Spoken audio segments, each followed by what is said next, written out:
Endi savol beramiz. Ertaroq IELTS olsa nima o'zgarishi mumkin deylar. O'sha joyda o'zimni kelajagimni ko'ra olmaganman. Deylik, bolani IELTS kamroq. IELTS darajasi 2-daraja. Unaqa marketing ko'proq o'quvchini qurbon qiladi. Qanaqa bir kimdir meni hech qachon rahbar sifatida qabul qilishmasligini ko'rib turaman. Xitoydan tovar olib keladigan odamga kerak. Misol uchun kafe ochgan odamga kerak. O'zbekistonda ham shu pul topish imkoniyati paydo bo'lyapti. Bitta o'zimniki emas, chunki u yerda mehnat yotibdi, butun jamoani mehnati. Birinchilardan bo'lsang kerak. Misol uchun bitta samolyot tipini olib, ortgan puliga mashina olsa, uy olsa bo'ldi. Shu bilan to'xtashi mumkin. Hozir ko'payib ketgan-ku, bitta jent olgandan keyin ko'p o'qib hech kim kasal bo'lganini eshitmaganman.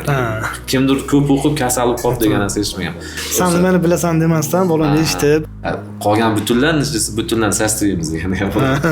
Davlat xususiy sektorga pul tashlab beradi. Ozgina g'irromlik, ozgina nimadir aralashsa, siraz orqaga yuradi. Qo'rqib ishlash ishdagi xatolikni ko'paytiradi. Kattaroq taklif bilan qaysi o'quv markazi qabul qilishi mumkin. Ba'zi holatlarda IELTS olishini shunchaki maqtan sifatida ham ko'rish mumkin. Segmentga bo'lib olsa, bozorga kirish oson bo'ladi. Agar ota-ona qo'lda ortiqcha ikkita setka bilan bozorga keladigan bo'lsa, mehmon keladim deymiz-da.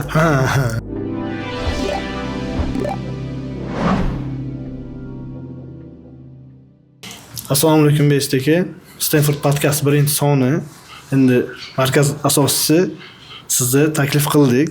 Podcastning asosiy maqsadimiz o'quv markazidagi muhitni ko'rsatish, o'qituvchilarga, xodimlarga ayniqsa motivatsiya bo'lishi, o'quvchilarga, yosh IELTS tayyorlanayotgan o'quvchilarga motivatsiya bo'lish uchun sizni o'zingizni tajribangiz, fikrlaringizni muhokama qilish maqsadida chaqirdik. Inshaalloh manfaatli bo'ladi degan umiddamiz.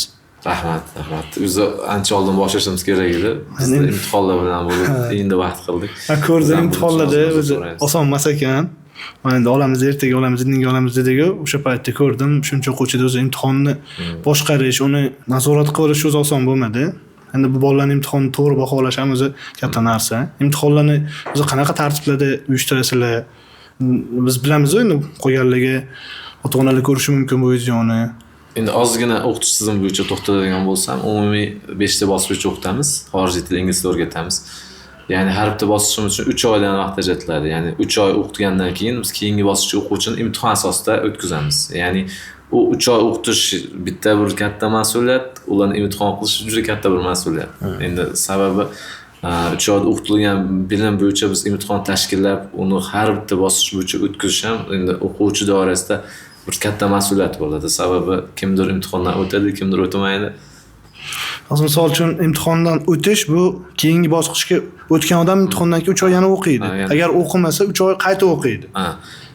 Bizda shunaqa, agar imtihondan o'ta olmasa, ya'ni biz foiz bo'yicha belgilab qo'yganmiz, imtihondan 60% dan yuqori to'plasa, keyingi bosqichga o'tishga ruxsat beriladi. Agar 60% dan past to'plasa, yo o'sha bosqich qayta o'qiydi yoki o'qimasdan to'xtatib, o'zi boshqa joyda inglizni davom etishi mumkin. Yo'q, ikkita taklif beriladi. Endi 3-taklif kelib qolsa, deylik imtihondan yiqilgan bola o'sha etap qayta o'qimasdan, yangi etap uchun 2 hissa pul bersa, bu imtihondan o'ta oladimi? Imtihondan o'tdi degan hisob bo'ladimi? Endi bu narsa haqiqatda bizda har 3 oyda bo'lib turadigan odatiy holga aylangan. Sababi deyarli 10 yildan beri shu yo'nalishda ishlayapmiz. Har 3 oyda imtihon qilganimizda o'ta olmagan o'quvchini o'zi emas, ko'proq ota-ona tomonidan shunaqa takliflar bo'ladi. Bolam mayli keyingi bosqichda imtihondan o'tmasa ham keyingi bosqichda o'qiyversin, bilimi yetmasa ham keyingi bosqichda o'qiyversin deb turib har xil yo'ldan taklif qilishgan vaziyatlar ham bo'ladi. Lekin biz hech qachon bunga rozi bo'lmaymiz. Endi sababi keyingi bosqich, har bitta bosqich bolani shu salohiyatiga qarab turib reja qilingan. Ya'ni bizda mana shu bosqichlarni bitirgan o'quvchi IELTS imtihoniga tayyor bo'ladi. Endi biz shuning uchun 3 oy orqaga qaytartirganni afzal ko'ramiz. Ya'ni tasavvur qiling, shunchaki 1,5 yil bolani o'qitib turib IELTS imtihoniga olib borib, natijasi past chiqqandan ko'ra, ularni 3 oy orqaga qaytartirib o'qitganimiz biz uchun yaxshiroq. Ya'ni ba'zida o'quvchi ham bo'laveradi, men o'qiyveray degan narsa bo'lishi mumkin. Lekin bizda bo'laveradi degan narsa hech qachon. Endi deylik, misol uchun, ularda Fatma Zuhra bo'lib qolsa ham, baribir yig'ilsa qilsa ham yo'q o'tmaydi. Men oxirgi anaqani teorim hisobga oladigan bo'lsak, egizak Zuhra degan qizimiz bor edi. Fatima Zuhra. Zuhra esa o'zi IELTS oldi. Fatima esa endi 3-4 etapda o'qiyapti. Bunaqa vaziyatlar bo'ladi. Egizaklar ko'proq boshda 1-ikkinchi, 3-chi etaplarda birga o'qishadi, lekin 3-etapdan yuqorida ba'zi ayrilishlarga to'g'ri kelishlari mumkin. Demak, hech qanaqa nima yordam bermadi. Bu yerda biznes nuqtai nazaridan qaraganda ham biznesdan ko'ra mijoz pulidan ko'ra qadriyati ustunroq ekan. Endi bu yerda teskari tushuncha ham bor. Ba'zida o'ylanadi, ya'ni ko'p tashqaridagilar tomonidan bular imtihondan atayin yiqitadi. Qayta o'qitib ko'proq pul to'lasin degan ma'noda. O'quvchini ko'paytirish yoki qayta to'lovni olish degan mandan ham oz-oz o'tdi. Lekin bu narsa umuman noto'g'ri. Sababi biz agar risk jihatdan qaraladigan bo'lsa, imtihondan o'ta olmagan o'quvchi keyingi bosqishda o'qish ehtimoli asli kamroq. Endi biz agar uni ketib qolishni o'ylaganimizda imtihondan o'tmasa ham o'qitgan bo'ladi. To'g'ri. Endi bu yerda biz asosiy e'tibori bolani natijasiga qaratganimiz uchun imtihondan o'tolmay ketsa ham unga rozimiz. Endi bu yerda moddiy tomondan zarar ko'rishingiz mumkindir.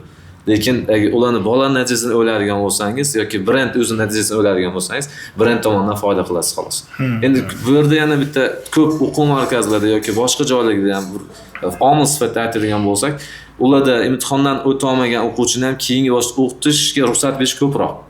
Endi o'z-o'zidan bu vaqtincha, ya'ni 3 oy 4 oy o'qigandan keyin bolada natija bo'lmasdan ularda ketib qolish ehtimoli ko'proq bo'lishi mumkin. Bu yoqda odam o'zi natija o'sha imtihondagi natijasidan ko'ra sizlar IELTS natijasi muhim. Misol uchun bola o'tib qolib, oxirgi o'rinda yurib, sal qiynalib, o'qish tashib yuborgandan ko'ra, o'chi oxirigacha borib, o'zini kutgan natijasini olgani yaxshi ekan. O'sha narsaga alohida e'tibor beramiz. Misol uchun keyin bu bolaga misol uchun tasarrufni 4 marta 5 marta imtihondan o'ta olmasa ham qayta o'qishga ruxsat berilmaydi. Sababi o'qitish tizimi hamma joyda har xil. Ya'ni qaysi bolaga 2 marta qayta o'qigandan keyin 3-inchisiga o'tish ehtimoli bo'lishi mumkin, lekin tasarruflarlik 3 marta o'qidi o'ta olmadi. Endi bu bolaga bizda o'qishga ruxsat bermaymiz. O'qiyman desa ham. Sababi u o'qitish metodikasi boshqacha bo'lgan boshqa o'quv markazi o'qitishi o'zimiz tavsiya qilamiz. Sababi bolani o'rganish qobiliyati hammada har xilda. Balki biz o'rgatayotgan tizim unga to'g'ri kelmayotgandir. To'g'ri. Shu paytlarda o'zimiz 3-marta qayta o'qiyotgan bolaga o'zimiz ruxsat bermaymiz. Stanford o'zining qadriyatlari bor. Bu haqida endi xodimlar biladi, ota-onalar ko'rishsa, ota-onalarga manfaatli bo'ladigan nima bo'ldi. Bu degani misol uchun o'quvchini baribir sizga kelib yoki kimdirga telefon qildirib o'tgan taqdirda ham u bola bunga minus ishlar ekan, demak. Xulosa qilsak, u bu yerda faqat ota-onani yoki shu o'qiyotgan o'quvchini tomonda o'ylaymiz xolos. Biz hech qachon o'zimiz tomondan o'ylab turib bu narsaga yo'l qo'ymaymiz. Chunki o'tsa yana 3 oyga nima qilgani yaxshi sizlarga aslida olganda, lekin 1,5 yil o'qib turib yoki 2 yil o'qib turib natijasi past chiqib afsuslanib yana boshiga qaytgandan ko'ra, undan ko'ra 3 oy o'qib turib orqaga qaytgan yaxshiroq. Menimcha ham vaqt jihatdan yutadi, ham moddiyat jihatdan yutadi. Menimcha misol uchun baland etapda o'qib, keyin o'qimasligi ham mumkin-da.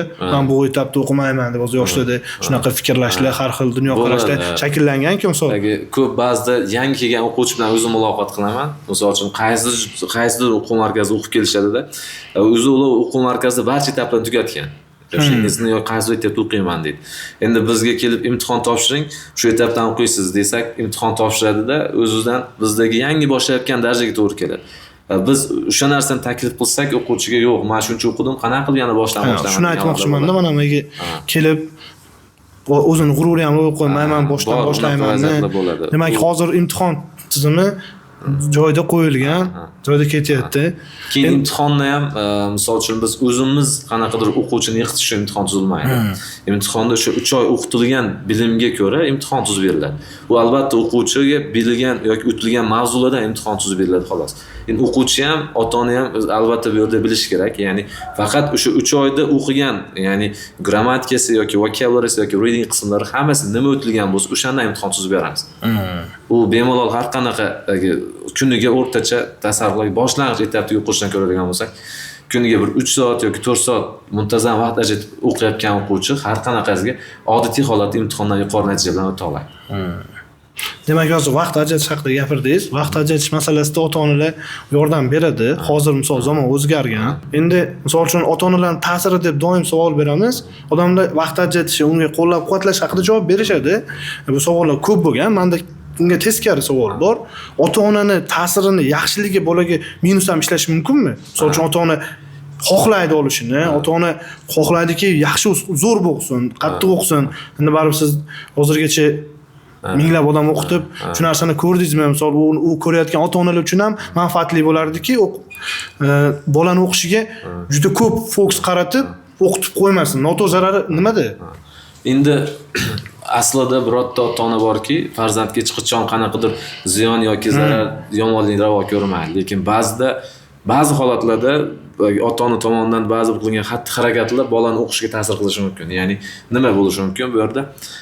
Boladan ertaroq natija kutishi bo'lishi mumkin. Ya'ni oddiy biz o'zimizdan kelib chiqib gapiradigan bo'lsak, o'zi farzandlari yoshi kichkina, menga tezroq inglizini tugatsin, tezroq IELTS olsin deydi. Endi savol beramiz, ertaroq IELTS olsin nima o'zgarishi mumkin deydi.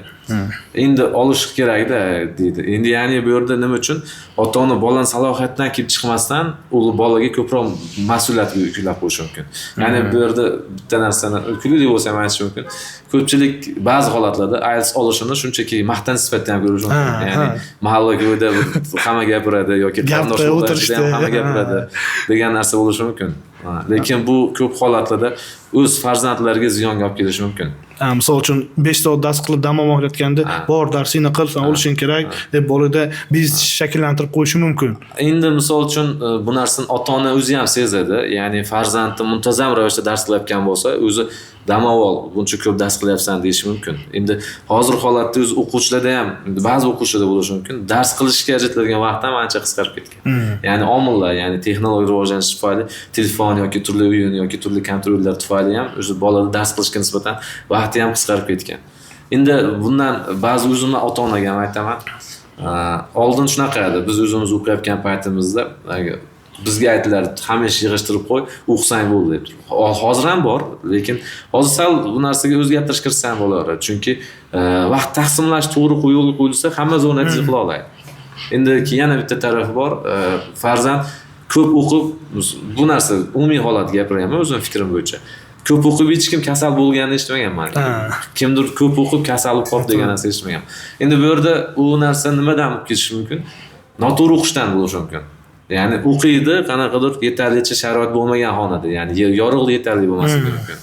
Yoki u qulay bo'lgan o'quv xonasida o'qimayotgan bo'lishi mumkin. Biz tasavvur qilaylik, kimdir qanaqadir badiiy kitob o'qiyapti yoki ingliz tilida qanaqadir reading o'qiyapti, o'zini yotgan joyda yotib olib o'qishi mumkin. Albatta bu ham o'zidan miyaga ta'sir qiladi, ya'ni bosim o'zidan ko'zga olib keladi, ko'z nurini kamayib ketishiga olib kelishi mumkin. Demak, kichkina omillar ham bolani o'qishini ta'sir qilishi mumkin. Shuning uchun shunchaki ota-onaga aytib beradigan bu yerda maslahat sifatida aytishim mumkin o'zim. Farzand uchun, ya'ni farzandlarimiz o'qish uchun bir uyimizdan bir kichkinagina xonani ajratib, o'quv xonasini bir jihozlab bersak ham yaxshigina. Chunki bu aytilayotgan summa unaqa katta summa emas. Agar biz ko'p narsani birov uchun qilishga o'rganib olganmiz. Ya'ni qanaqa holatda agar ota-ona qo'lda ortiqcha ikkita setka bilan bozorga keladigan bo'lsa, mehmon keladim deymiz-da. Yoki keyingisi. Biz yoshligimizda bo'lardi. Mana shu hamma podvalda olma yoki nimadir saqlanardi. Eshitganmiz bu holatlarni. Sasgan olma olib chiq desak, orqasidan davom etilardi. Sasganlardan olib chiq deydilar. Birinchi sasganlarni yeb yuboramiz deydilardi. Keyin o'ylab qaralarda, hozir tushunyapman. Qolgan butunlarni sastaymiz degan gap bor. Yoki kartoshkani ham, kartoshka misol uchun archayotganda birinchi sasganlarni ishlatib yubor deydilar.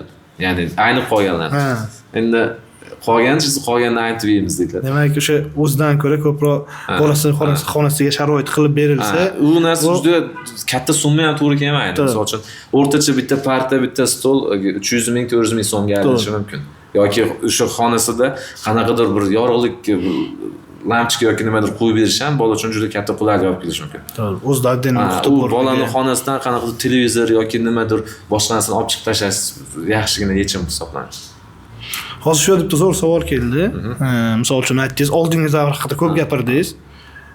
Tasavvur qilaylik, 5 yil oldin IELTS olish osonmidi yoki 5 yildan keyin hozir olish osonmi? Endi ikkalasini ham o'ziga yarasha tomonlari bor. 5 yil oldin IELTS olinardi, natijalar yaxshi edi. Ya'ni umumiy holat topshiruvchi o'quvchiga nisbatan, misol uchun 10 ta o'quvchi topshirsa, tasavvur qiling 7 ta 8 tasi yaxshi, ya'ni 7+ olardi deb o'ylayman. Endi hozir o'quvchi topshiruvchi soni juda ko'p, lekin sifat nisbatan kamroq. Topshiruvchiga nisbatan. Lekin hozir ancha osonlashgan deb ayta olamiz. Buni shunchaki mana O'zbekistondagi statistikani oladigan bo'lsak, 2024-yilning o'zida 36 ta nomzod, ya'ni IELTSdan 9 ball oldi. 36 ta. 36 ta. Endi bu 36 tasini 9 olishi O'zbekistonda ham, misol uchun til o'rganuvchi, IELTS o'rganib oluvchi nomzodlar, davlatlar ro'yxatida ham ancha reytingni oshirib berdi. Endi bu ancha olish nisbatan osonlashgan deb ham aytib bo'lmaydi. Birinchidan o'rganish usullari ko'payib ketdi. Ikkinchisi manbalar ko'payib ketdi. Ya'ni 5 yil oldin manba, ya'ni u IELTS o'rgatish uchun resurslar cheklangan edi. Endi hozir deyarli bu narsa ochilib ketdi. Endi keyingisi oldingi paytda IELTS olish uchun qisqa muddat ajratilardi. Ya'ni o'sha nomzod adult yoshida, ya'ni 15-16 yoshida IELTS boshlab o'rganardi. Endi hozir o'zi ko'ryapmiz, kidslarni ham, ya'ni 4-3 sinfdan boshlab IELTS o'rganish boshlaganlarni ko'ryapmiz. Endi hozir uzoqroq muddat ajratilayotgani uchun hozir natija qilish ham osonroq. Lekin ancha yildan oldin oson. Faqat oldin mana ikki xil solishtiradigan bo'lsak, oldin topshiruvchi kam, natija yaxshi edi. Topshiruvchiga nisbatan. Hozir topshiruvchi ko'pligiga nisbatan natija kam, lekin yuqori natija oluvchilar soni juda ko'p. Demak, umumiy holatda oldin o'qiganlarda qanaqadir qadri IELTS nimasi bo'lgan. Chunki bizda ham kimdir 7,5 oldi desa, xuddi agar $1 million puli bordek, IELTS esa 7,5 derdi. Endi kurslarga borganimizda ko'rardik. Misol 9lar yo'q edi-da, 8,5larni ham kimdirlar tanirdi. Lekin hozir unaqa muhit yo'q. Baldan ko'ra IELTS bor ekan desa, necha yil bo'lishidan qarasak, qanaqadir obro' edi-da. Hozir u IELTS borligi shunchaki odatiy holatga aylanadi. Endi keyingi 4-5 yildan keyin u hamma yoshdagi maktab o'quvchilari o'zida IELTS sertifikati bo'ladi. Biz shu haqida so'ramoqchi edim. Misol uchun 10 yildan keyin yoki 5 yildan keyin IELTS aktualligi qanaqa bo'ladi? Endi IELTS aktualligi, misol uchun kimgadir shunchaki hujjat sifatida, asli IELTS bitta sertifikat, til bilishingizni belgilab berish sertifikat. Keyingi 5 yil yoki keyingi 10 yil oladigan bo'lsak, IELTS qanaqadir ballga ega bo'lish, qanaqadir bir maqtan gapiradigan holat bo'layapti. Sababi chunki hamma ingliz tilini o'rganyapti-da. O'sha maktab yoshidan boshlang'ichdan boshlab hamma ingliz o'rganayotgandan keyin ularning natijasi o'zi keyingi 5 yil yoki keyingi 10 yilda albatta o'z natijasini berishni boshlaydi. Endi qanaqadir natijaga erishmoqchi bo'ladigan bo'lsa, IELTSdan tashqari boshqa omillarni ham hisobga oladigan davrga yetib keldik. Endi oldin 3 yil yoki 5 yil oldingi oladigan bo'lsak, IELTS sertifikat nimadir qilib berardi. Hozir unaqa ahamiyati ham kamaygan. O'zbekistonga topshirish uchun. Endi hozir IELTS sertifikat o'zi yetarli emas. Yoniga yangi qo'llarlar qo'shilishi kerak. Grant asosida o'qishga kirmoqchi bo'lsangiz, boshqa sertifikatlarni ham olishga to'g'ri keladi. IELTS o'zi yetarli emas. Demak, aktualligi yo'qolmaydi. Umumiy holatda ko'payadi IELTS borlar, ammo undan qo'shimcha qobiliyatlar bolalarga kerak bo'ladi. Endi shu joyda bitta savol bor edi. IELTS olishda, misol Stanfordda o'sha bilim o'zi yetarli emas. Hammamiz bilamiz, speaking bor, reading bor, uni tanqidiy fikrlashi bor. Qanaqa ishlar bo'ladi Stanfordda IELTS bolani dunyoqarashini oshirishga qaratilgan? Endi biz asosan o'zimizdan kelib chiqib gapiradigan bo'lsak, IELTS bosqichimizdagi o'quvchilarga qulayroq sharoit yaratib berilgan. Ya'ni ularni birinchi qiladigan ishimiz ularning orasida ingliz tili muhitini yaratib berilgan. Ya'ni ular o'sha ertalabdan o'sha ketish payt qaysidir belgilangan vaqtgacha kechgacha o'tirib, ularga alohida dastur qilib berilgan. Endi bu ularni o'zi uchun shug'ullanadigan vaqt. Endi keyingisi ularni baribir IELTSda shunchaki so'z boyligini yoki shunchaki grammatikani o'z o'rni yetarli emas. Sababi bolada, ya'ni IELTS topshiruvchida dunyoqarash birinchi o'rinda turadi. Chunki fikrlash yaxshi bo'ladigan bo'lsa, siz u yerda writing yoki speaking qismlardan yuqori olish ehtimoliniz bo'ladi. Endi biz ana shu dunyoqarashlarni sal rivojlantirish uchun turli xil o'zimiz markazda bir dasturlar joriy qilingan. Ya'ni master klasslar tashkillab beriladi yoki IELTSdan qaysi yuqori olgan o'quvchi yoki o'qituvchi o'sha o'zidagi qanaqadir jarayonlarni o'quvchiga aytib beradi. Endi undan tashqari turli speaking clublar tashkillab beriladi. Yoki qanaqadir biz o'zimiz rasmiy ishlayotgan universitetlarimiz bor, xalqaro shartnomamizga. Ular o'sha joydan kelgan nativlar bilan qanaqadir suhbat yoki debatlar tashkillab beriladi. Bular haqida Instagramda ko'p ko'ramiz. Haqiqatdagi bir koreyskalari, bir yaponkalari. Lekin bu bolalarning dunyoqarashini o'sishiga ancha katta xizmat qiladi. Endi yana bitta anaqani aytgan bo'lardim o'quvchilar o'rtasida. Bizda baribir bitta hududdan tashqariga chiqmaganimiz uchun dunyoqarashimiz uncha bir rivojlanmagan. Ya'ni biz faqat o'qib yoki televizorda ko'rib qanaqadir ma'lumotga egamizda. Shuning uchun IELTSni o'rganmoqchi bo'lgan o'quvchilarda uyda ham qanaqadir muhit, ya'ni shunchaki to'g'ri ota-onangizni bilmasligi mumkin, lekin ular bolani fikrlashini yaxshilash uchun yoshligidan boshlab turli mavzularni muhokama sifatida ko'rish kerak. Ya'ni bu yerda o'zidan critical thinking deymiz, ya'ni tanqidiy fikrlash. Tanqidiy fikrlash yaxshi bo'lgan o'quvchidan istagan natija qilsa bo'ladi. Chunki mana IELTSda asosan writing yoki speaking qismlarida ko'proq g'oyasi yuqori bo'lgan o'quvchilarda yuqori ball olish ehtimoli ko'proq bo'ladi. Shuning uchun ota-onalarga ham aytib qolardim. Shunchaki bitta mavzuni to'g'ridan-to'g'ri yoritmasdan, o'shani qanaqadir muhokamaviy bir tanqidiy qilib muhokama qilinsa, yaxshiroq bola deb. Demak, sen nimani bilasan demasdan, bolani eshitib, fikrini to'g'ri, nima gunohi deb o'ylaysan deb turish kerak ekan. Endi buni maktablarda ham qilinishi kerak deb o'ylayman. Misol uchun qanaqadir matematikadan olaylik yoki fizikadan olaylik, shunchaki adabiyotda olaylik, tarix falan olaylik. Biz ularga shunchaki mavzuni o'tishdan tashqari qanaqadir muhokamaviy davom etsa ham bo'laveradi. Misol uchun qaysi holatda olinadi, nimaga bunaqa bo'ldi? Yoki shu yomon tugamasligi uchun nima qilinish kerak edi? Bu yerda kimning xatosi bo'ldi degan savollar bilan ko'proq muhokama qilib o'tilsa, u bolada tanqidiy fikrlash oshadi. Endi o'z-o'zidan tanqidiy fikrlash oshgandan keyin u bola har qanaqa bir muammoga, nafaqat imtihonda, balki hayotdagi boshqa muammolarga ham osongina o'z yechim topa oladi. Rahmat, savollarga javoblar uchun. Endi bu ikkinchi qismiga o'tsak, ikkinchi qismida asosan shu tadbirkorlik nuqtai nazaridan, chunki o'sha bolalarda biz yoshligimiz faqat o'qish bo'lsa, o'zi pul topish, biznes qilishga qaratilgan fikrlar ko'p. Shu sababli bu tarafni ikkinchi qismini asosan tadbirkorlikka qaratilgan savollar bilan, endi siz tadbirkorligingiz ta'limga bog'liq bo'lgani uchun ko'rdim Instagramda O'zbekiston ko'krak belgisi nishonini olibsiz. Tabriklaymiz. Rahmat. O'zimiz ham xursand bo'lib, o'zimiz o'rgandan xursand bo'ldik. O'sha joyda bu olishingizga sabab iqtisodchiligingiz bo'ldimi yo ta'limga bo'lgan muhabbatmi? Chunki ta'lim yo'nalishida bu narsani olish o'zi oson emas. Endi asli men yo'nalishim iqtisodchi bo'lgan. Men bilaman, endi kuzatuvchilar kirgan paytimdan o'quvchilar o'qitib bu yo'nalishga kirib kelganmiz, ya'ni abituriyentlar. Endi shu jarayonda to studentlik tugagungacha abituriyent o'qitib qanaqadir shu yo'nalishga mehr oshib ketgan. Endi o'qish bitirgandan keyin yo'nalishimiz bo'yicha ishga kirganman Markaziy bankka. U yerda 6 oy atrofida ishlaganman, lekin baribir meni teachingda ko'proq ishlaganim uchun, teachingga ko'proq mehrim, qiziqishim ortganligi uchun o'sha joyda o'zimni kelajagimni ko'ra olmaganman. Keyin yana ta'limga qaytishimga to'g'ri kelgan. Sababi odam qaysi ikkinchi yo'nalishga kirib ko'rmaguncha birinchisi o'zini bilmas ekan. Biz ikkinchisini ozgina boshlab ko'rganmiz, lekin unda o'zimiz kelajagimizni ko'ra olmaganmiz. Qanaqadir odam ishini yaxshi ko'rishni qachon bilishi mumkin? Uydan erta turib ishga shoshib ketgan odam ishini yaxshi ko'rishi mumkin. Lekin uydan erta turib ishiga boramikin, bormaymikin deb ikkilangan odam qanaqadir ishida undan bo'lmaydi, o'sish ham bo'lmaydi. Undan ko'ra sizni o'rningizda yaxshiroq odam ishlashi mumkin. Shu yo'nalishda o'sib bo'lgan yaxshiroq.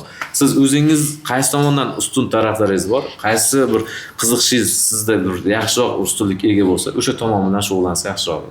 Shuning uchun bu mukofot olishimizda baribir ta'limga bo'lgan qiziqish, ta'limga bo'lgan qanaqadir fidoyilik deymizmi, bilmayman. Shu sabab bo'lsa deb aytaman. Endi yana bitta narsa, umumiy hamma uchun gapirishim mumkin bu narsa. Siz qaysi yo'nalish tanlasangiz ham, o'sha boringizni berib, o'sha yo'nalishni rivojlantirish uchun bir qo'ldan kelgancha harakat qiladigan bo'lsangiz, albatta siz yo bugun yo erta yo indinga sizni albatta taqdirlashadi. Shuning uchun umumiy hammaga beradigan maslahatim, o'qish kerakmi, zo'r o'qish kerak. Ishlash kerakmi, zo'r ishlash kerak. Hozir shunchaki oshpaz bo'lsangiz ham, zo'r oshpaz bo'lsangiz, butun hayron qolaman ba'zida oshpazlarning kuniga qarab to'y bellanyapti-da. Bu nimadan dalolat beradi? O'sha kasbini zo'rligi. O'sha kasbini zo'r ekanki, demak uni hamma unga qarab to'y bellayapti. Shuning uchun qaysi yo'nalishda bo'lsangiz ham, o'sha yo'nalish eng zo'ri bo'ling. Albatta siz bir kun taqdirlanasiz, bir kun e'tiborga tushasiz. Mukofotni olganingizdan keyin nimalar o'zgardi? Misol uchun biznesda ta'limga bo'lgan muhabbat sabab oldim dedingiz. Bu global fikrlarda nimalar o'zgardi? Missiyalarda demoqchi edim. Endi buni ikkiga ajratish mumkin ekan. Birinchi olgungacha bo'lgan jarayon, ikkinchisi olgandan keyin yoki olayotgandagi jarayon ekan. Olgungacha ham unchalik sizda ta'sir bo'lmasa ekan, u ta'sir doirasi. Endi olgandan keyin yoki olgan paytingizda shunaqa ta'sirlanar ekansiz, bu narsa shunchaki mukofot sifatida emas, qanaqadir mas'uliyat sifatida qabul qilinganda. Agar mukofot sifatida qabul qiladigan bo'lsangiz, o'sha joyda o'z nuqtangiz to'xtar. Endi mas'uliyat sifatida qabul qilsangiz, albatta bundan keyin ham qiladigan ishlarimiz ko'p ekan degan bir qanaqadir o'zimda tushuncha paydo bo'ldi. Va o'zimga oldimga maqsad qo'ydikki, biz bu yana bitta narsani aytib o'tishim mumkin. Bu mukofot bitta o'zimniki emas. Chunki u yerda mehnat yotibdi, butun jamoaning mehnati. Endi jamoada hammani mukofotlash imkoniyati yo'q. Albatta o'sha jamoani kimnidir qanaqadir oldinga olib chiqib o'shani mukofotlash menga nasib bo'lgan ekan. Shuning uchun jamoamizga ham o'z rahmatimni aytaman. Bu mukofot nafaqat meniki, balki jamoamizdagi barchaniki.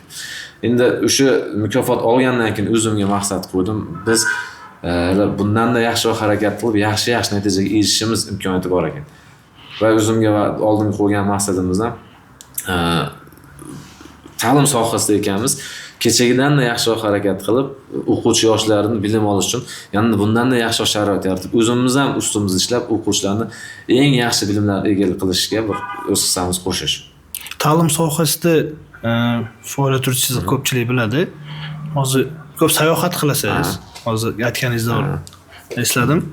Sayohatni ta'lim segmentida ishlaydigan inson uchun muhimlik darajasi qanaqa? Misol uchun aytaylik, Xitoydan tovar olib keladigan odamga kerak, misol uchun kafe ochgan odamga kerak, yangi idea olish uchun. Ta'limda misol ingliz tilini biladi, IELTS bor deylik, u kirib Instagram o'zidan ham, YouTubedan ham ko'rib dunyoqarashini o'zgartirsa bo'ladi-ku, yo sayohat muhimlik darajasi kattami? Sayohatni ko'pchilik balki menda ham shunaqa bo'lgandir boshda. Xarajat sifatida qarashadi-da, lekin sayohat qanaqadir xarajat emas. Sayohat bu o'zingizga qilgan investitsiyangiz. Chunki bizda ko'pchilikda maqsad qanaqadir bitta yo'nalish tanlasa, o'sha yo'nalishdan ortgan puliga mashina olsa, uy olsa bo'ldi. Shu bilan to'xtashi mumkin uni maqsadi. Undan keyin o'zidan hayotda nima qilar ekanman deb turib, yo'lini topa olmasligi mumkin. O'shalarga bir yaxshi maslahatim sayohat qilish kerak ko'proq. Chunki sayohat qilsangiz, siz hayotda nima uchun yashayotganingizni yoki o'sha borgan davlatingiz madaniyatni o'rganasiz. O'sha borgan davlatingiz turli xil odamlar bilan tanishasiz. O'sha sayohat hisobiga networking shakllanadi. Odam o'z-o'zidan hayotga bo'lgan qiziqishlar ortib boraveradi. Demak, hayot shunchaki yoki mashina yoki shunchaki chiroyli uydan iborat emasligini bilish mumkin. Chunki bu qilinyapti, bu ishlayotgani ham sababida. Misol uchun, odam nima uchun ishlayapti? Shunchaki qanaqadir tovar yoki mulk uchun ishlamasligi. Bu o'sha undan olinadigan energiya yangi qirralarga chiqishga ham yetadi. Sayohat ham xuddi adrenalin. Ya'ni siz sayohatga o'rgan odamni qaytarish juda ham qiyin. Chunki siz sayohatdan olgan energiyangiz 3 oy yoki 4 oyga yetadi, o'zidan yana sayohatga borishingiz kelaveradi. Ya'ni o'sha siz ishlar ekansiz, baribir ishda turli stress bo'ladi, turli xil bosim bo'ladi. Shu bosimlarni unutish va shu bosimlarga chidamlikni oshirish uchun ham albatta ko'proq sayohat qilish kerak. Tadbirkorlar bilan ko'p sayohat qilasiz. Ko'pchilikka qiziq bo'lsa ham kerak. Endi ham tadbirkorlik ikki xil turga bo'linadi. Bittalari bir xil yo'nalishga ketadiganlar, o'sha e'tiborguncha ko'p juda sanash nima. Ba'zilari ko'p направленияda, misol uchun ulim bor, bulim bor, bu yo'nalish bizniki deydi. Siz shaxsiy fikringiz, inson ko'p yo'nalishda tadbirkorlik qilgani yaxshimi yoki bir xil yo'nalishdan? Endi biz o'zimizdan chiqib, ya'ni gapiradigan bo'lsak, aslida qanaqadir muvaffaqiyat fokusga e'tibor beriladi-da. Ya'ni qaysi muvaffaqiyatga erishyapsizmi, demak siz bitta yo'nalishga ko'proq fokus qilayotgan bo'lasiz. Endi ko'pchilikdagi, men ba'zida bunday tahlil qilib muhokama qilaman atrofimdagilarga. Kimdir qaysi yo'nalishdan ozgina daromad qildi, o'sha yo'nalishdan topgan pulini boshqa yo'nalishga sarflashi mumkin. Ya'ni bu yo'nalish ham rivojlanyapti, 4ta 5tasini qilsam menda ishim yaxshi ketishi mumkin deyish mumkin. Yo'q, bu narsa noto'g'ri deb o'ylayman o'zim. Sababi siz o'sha birinchi daromadingizni qaysi yo'nalishdan topgan bo'lsangiz, o'sha yo'nalishga sarflash kerak. Shundagina keyin siz birinchidan bu ham ortiqcha stress oldini olishi mumkin. Endi fokuslar bo'linmaydi. Ikkinchidan siz har bir narsaga alohida vaqt ajratgandan ko'ra bitta narsaga bor vaqtingizni sarflab turib, yaxshiroq yoki zo'rroq natijaga erishish mumkin. Demak, uchun birinchi topilgan katta daromadni qaysidan topgan bo'lsa, daromad topilsa, o'sha daromad qaysi yo'nalishdan topgan bo'lsangiz, o'shanga sarflash kerak. Misol uchun oddiy maslahat, agar taksis bitta yo'nalishdan yaxshi o'sha taksistlik qilib pul topyaptimi, o'shani topgan pulni o'zini mashinasiga sarflasin. Bugun oddiy mashinada taksistlik qilayotgan bo'lsa, ertaga komfortga o'tsin. Bundan biznes. Keyingi biznesga o'tsin.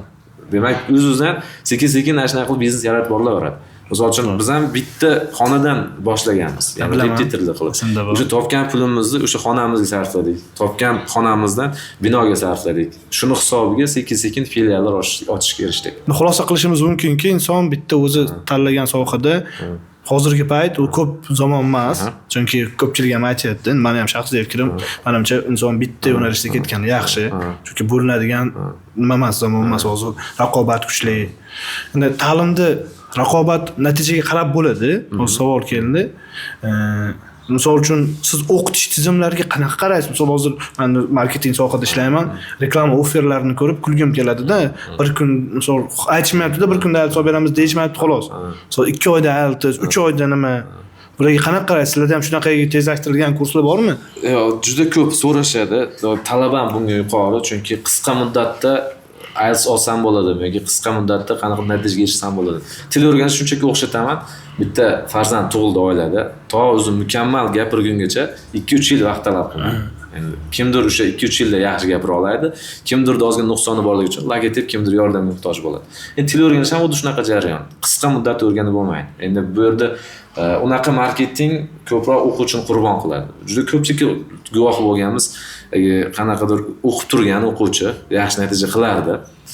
Lekin qanaqadir tashqi omilda, ya'ni qayerdir ko'rgan reklamasiga, ya'ni 3 oyda 7+ yoki 1 oyda nechidir, o'sha bir kunda 9 deyishmayapti yoki 1 oyda qanaqadir natija qilib beramiz degan marketinglarga aldangan o'quvchi juda ko'p.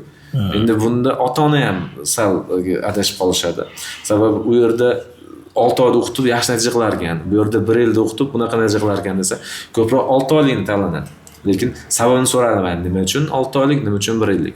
Shuning uchun ota-onaga ham yoki o'quvchiga ham maslahatim shu bo'lardi. Siz kurs tanlayotganda bu yerda hech qanaqa reklama ketmayapti. Qayerda o'qishsa ham, meni biz oldimizga qo'ygan maqsadimiz o'quvchi qayerda o'qisa ham yaxshi natija qilsin. Til o'rgansin. Biz hamma o'quvchini olib kelib o'zimiz o'qitish imkoniyatimiz yetmaydi. Bu uchun juda katta salohiyat talab. Imtihonda ham ko'rdim. Joy, o'qituvchi yoki boshqa omillar bor. Endi shunchaki o'quvchilarga, ota-onalarga maslahatim, siz o'quv markazi tanlayotganda birinchi tajribasiga, o'quv markazi qanaqadir qadriyatlariga alohida e'tibor bering. Endi keyingisi o'sha joyda o'qituvchi tanlayotganingizda ham o'qituvchini shunchaki kimdir tavsiyasiga qarab emas, boring, albatta suhbatlashing va undan tashqari o'zidan so'rang tajribasi. Necha yil ishlagansiz, qanaqa o'quvchi natija qilgan? Shunchaki kimdir tavsiyasi ko'rib turib kirib o'qib ketavermaydi. Chunki bu yerda pulni topsa bo'ladi. Vaqt tutib qoplasa bo'ladi, lekin yo'qotilgan vaqt umuman qoplab bo'lmaydi. To'g'ri. Shuning uchun ularga maslahatim, siz o'quv markazi tanlayotganda ham e'tibor bergan narsalaringiz. Birinchisi, shu o'quv markazida o'qitiladigan tizim ish beradi, ish bermaydi. Endi keyingi o'quv markazida qanaqadir yaratilgan shart-sharoitlar. Endi ba'zi holatlarda to'lov hammada har xil bo'lishi mumkin. Kimdir to'lov deb tanlashi mumkin. Endi to'lovni ham hisoblab ko'rish mumkin. Misol uchun, o'sha belgilangan to'lovlar nimani hisobiga belgilangan? O'sha narsani alohida hisobga olish kerak. Ikkinchisi, o'qituvchi tanlayotganingiz ham e'tibor bergan omillaringiz, o'sha o'qituvchining tajribasi, ikkinchisi qadriyati. Endi sababi o'qituvchi faqatgina bilim berib cheklanmasligi kerak-da. To'g'ri. Sababi til o'rganishda bu narsa ko'proq ahamiyatli. Til o'rganishda ko'proq u dunyo qarashiga ham ta'sir qila olish kerak. Ya'ni o'sha o'qituvchi o'zining tajribasi bilan o'zi olgan bilimlari, o'zi hayotda o'rgangan tajribalari yoki dunyo qarash bilan bolaga qanaqadir nimadir bera olish kerak. Shu narsaga ham alohida e'tibor berish kerak. Endi o'sha bilyapman, haqiqatda Stanfordni qattiq yaxshi ko'rasiz, tadbirkorlikka olishga uringanim sari yana Stanfordga mavzuga kirib ketib qolyapti. O'qituvchi dedingiz, o'qituvchi deganda bitta narsani o'yladim. Stanfordda qanaqa qadriyatlar bor o'qituvchi tanlashda? Misol uchun o'quvchi ko'paydi, deylik, Chortoqda hozir 3 ta 4 ta adashmasam filialina bor. Adashayotgan bo'lsam uzr. O'qituvchi tanlayotganda eng katta qadriyat, qaraydigan qadriyat nima Stanfordda? O'qituvchi tanlayotganda odatda biz maksimalni o'zimizda o'qigan, o'zimiz yaqindan bilgan o'qituvchini olishga harakat qilamiz. Endi lekin undan tashqari ham biz tashqaridan ham o'qituvchi ba'zida olishimizga to'g'ri keladi. Ba'zi so'rashadi, yana filial qiling yoki qayerdir filial ochishni imkoniyat bor. To'g'ri, imkoniyat bo'lishi mumkin, lekin imkoniyat o'zi yetarli emas-da. Sababi siz o'sha joyda ochib turib, u yerga bir o'zingiz qadriyatingizga mos o'qituvchini topish ham bitta muammo. Endi biz o'zimiz o'qituvchi olayotganda qadriyatlarimiz aytiladi. Birinchi suhbat, u 2-3 marta o'zim suhbat qilaman. Bundan tashqari suhbatdan o'tgandan keyin alohida dars o'tish metodikasi ham ko'riladi. Ko'proq e'tibor beriladigan narsa IELTS darajasi 2-daraja. Agar biz o'zimiz qadriyatimizga mosligini bilsak, IELTS darajasini keyin ham ko'tartirsa bo'ladi. To'g'ri, ha. Demak, misol uchun deylik, bolani IELTS kamroq, sizlar belgilagan nimadan, bu misol uchun kuzatuvchilarga ham ingliz tilini bilib, shu yerda ishlamoqchi bo'lganlarga ham manfaatli bo'ladi. Tushunishim bo'yicha IELTS 6.5, lekin metodikasi yaxshi, deylik, ingliz tilini namduni bitirgan, lekin sizga yoqdi darslari, unga qanaqadir ma'lum muddat yordam sifatida IELTSni 7 qilib, 7.5 qilish imkoni beriladi. Unaqa beriladi. Misol uchun IELTS 6.5, lekin qadriyat jihatdan jamoaga mos bo'ladigan bo'lsa, biz unga alohida imkoniyat beramiz. Shuncha muddat shu yerda o'zimiz kerak bo'lsa, kurs to'lovlargacha o'zimiz qilib beramiz. O'sha muddatda baland ko'tarishga harakat qiladi. O'sha belgilangan muddatda ball ko'targandan keyin, ya'ni main teacher, asosiy teacher lavozimiga o'tadi. Endi qadriyat jihatdan asosiy e'tibor beriladigan narsa bu jamoaga moslashuvchanlik. Endi turli bosimlarga moslashuvchanlik, chunki teaching ba'zida stressli bo'lishi mumkin, chunki o'quvchi natijasi, ya'ni ba'zi holatda tushib ketishi mumkin, ba'zi holatda ko'tarilib ketishi mumkin. Bu bevosita bir yaxshi zo'r o'qituvchiga ta'sir qilishi mumkin-da, chunki mehnat qilyapti, natija uncha yaxshi chiqmayapti. Endi bu holatlarga ham o'qituvchi chidamli bo'lishi kerak, chunki ba'zi holatlarda sal metodikasini nisbatan o'zgartirishga to'g'ri kelishi mumkin. Chunki o'qitishda bola bir xil tizimda o'rganavermasligi mumkin. O'sha o'rganmagan yoki o'rganishda qiyinchilik bo'lgan o'quvchiga o'qituvchi alohida yondashishi kerak. Shu narsaga alohida e'tibor. O'shanda, misol uchun umumiy holatda xulosaladigan bo'lsak, qadriyati eng kattasi sizlarga tushishi, bilaman IELTS 2-darajada. Misol uchun deylik, 8 bor odam ham ishlamasligi mumkin Stanfordda. Mumkin. Ko'p unaqa 8 bor, olmagan variantlarimiz juda ko'p. Endi yana ba'zi holatlarda, misol uchun IELTS balli yuqori, o'sha o'qituvchini kattaroq taklif bilan qaysi o'quv markazi qabul qilishi mumkin. Lekin bu ba'zan plusga, ba'zan minusga olib kelishi mumkin. Sababi men asosiy o'zim oldimga qo'ygan anaqani aytadigan bo'lsam, qadriyat sifatida ko'proq biz jamoani shakllantirishga harakat qilamiz. Jamoani yig'ishga emasda, shakllantirishga. Chunki siz jamoani shakllantirsangiz, ular bilan istagan natijaga erishsangiz bo'ladi. Lekin jamoani yig'sangiz, ular bilan natija qilib bo'lmaydi. Bu shunchaki maslahat sifatida ham aytishim mumkin. Agar o'quv markazi ochmoqchisiz yoki o'quv markazingiz bor, siz tayyor qanaqadir jamoani yig'ib turib o'quv markaz qilayotgan bo'lsangiz, bu uzoqqa bormaydi. Buni ko'p ko'rganmiz ham. O'quv markaz tayyor kimlardandir tashkil topib, qayerdir ishlayotgan, kimdadir nechta o'quvchisi bor, kimda nechta o'quvchisi bor, ulardan yig'ib turib bitta o'quv markaz qilganlarni ham ko'rganmiz. Bu uzoqqa bora olmaydi. Sababi u jamoa shakllanmagan-da, u jamoa yig'ilgan. Endi jamoani siz 2 kishidir, 3 kishidir, 4 kishidir vaqt bilan ozgina asta sekin harakat qilsangiz, o'zidan jamoa shakllanib boraveradi. Shakllangan jamoaga o'zidan qadriyati mos bo'lgan o'qituvchini qo'yish juda ham oson. O'zi jamoa deganingizga, o'sha bilaman, har yili men yangi yilda kelganda taklif qilasizlar. Yil yakunida, misol uchun o'zim ham ko'rdim. Birinchi yildagisini, yilni eslolmayman, o'sha uchinchi sentr o'zida qiluvdidan keyin o'sha to'yxonalarga chiqib, kattaroq zallarga chiqildi. Bilishim bo'yicha hozir jamoa katta. Shularni boshqarishda, misol uchun ichida liderlar bor, komandani boshqarishda ishchilarga, xodimlarga, jamoa a'zolariga qanaqa maslahat bera olasiz liderstvani shakllantirish uchun, o'zi uchun. Misol uchun shakllanayotgan jamoada yoki o'quvchilarni yoki deylik jamoa o'zi ham rivojlanish uchun bu ish qilaylik deb lider sifatida harakat qilishda qanaqa insight bera olasizki, ular foydalansa ishlaydigan. O'zingiz tajribangizdan o'tgan. Endi ularga ayta olishim mumkin bo'lgan narsa, ya'ni o'zimiz jamoamizdagilar bilishadi bu narsani umumiy holatda. Ya'ni chunki biz misol uchun yilda to'rim deb oladigan bo'lsak, ya'ni fasl deb oladigan bo'lsak, har bitta faslda jamoaviy turli treninglar tashkil qilinadi, turli sayohatlar tashkil qilinadi. Deyarli bormagan joyimiz qolmadi O'zbekistonda, butun markaz bilan. Bu o'zidan jamoada qanaqadir birdamlik, inoqlik, shu joyda shakllantirish uchun ular mana qayerda birinchilardan bo'lsanglar kerak. Misol uchun bitta samolyot polni olib Samarqandga sayohat qilgan. Endi shunaqa turli trening, master class, turli sayohatlarni tashkil qilish ham oson bo'lmaydi.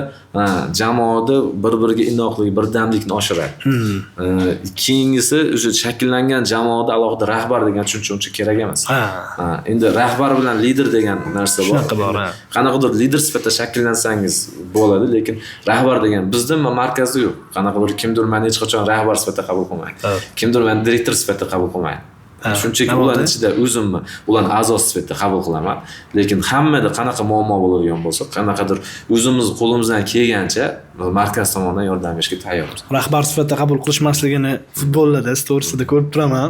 O'sha siz даже Survorisda ham chiqsa ham akadagi, qo'shni-qo'shnidagi o'ynaysizlar. Shu menimcha muhitga shu futbol ko'p narsalar tashkil qilganki, jamoangiz inoq, ko'rsatmasin jamoangizga. Misol uchun sizga savolim bor edi. Rahbardan qo'rqib ishlagan yaxshiroqmi yoki hurmat qilib ishlagan yaxshiroqmi? Rahbardan qo'rqib ishlash degani o'zim ham ko'p joyda ishlaganman. Qo'rqib ishlash ishdagi xatolarni ko'paytiradi aslida, chunki deadline qo'yiladi, mana shu kuni bitmadi deyiladi. Umumiy holatda o'zim ham endi narginaqa tarafda ishlaganim uchun qo'rqmasdan o'g'aynim bilan ishlaganim uchun rahbarim o'g'aynim bo'lgan. Nima desa bo'ladi, qo'rqmasdik, tavakkal qila olardik. Bu tavakkal zo'r natija bersa, unga ham plus. Endi u rahbarga ham bog'liq. Misol uchun rahbarlarga liderstvo yo'nalishda rahbar bo'laman men, boss bo'lmayman, o'sha direktor bo'lmayman degan yo'nalish tanlagan bo'lsa, uni xatosi ko'z yumadi. Misol, xato qilishi, bolani tavakkal qilishi osonlashadi. Bu qaror qabul qilish shakllantirar ekan. O'zim ko'p bildim. Misol uchun bitta narsa bo'lyapti, qo'rqib ishlaydigan odam nima qilay desda deydi, misol uchun nima qilay telefon qiladi. Lekin qo'rqmaydigan odam tavakkal qiladi. Men nima misol yonimizdagi odamki unaqaga orada yo'l yo'q, uzun ko'prik yo'q. Shunda chiqib ish hal qiladi. U degani ish unumi ham oshadi. Meni bu shaxsiy fikrim. Endi misol uchun ta'lim segmentida menimcha yoshlar har xil bo'ladi.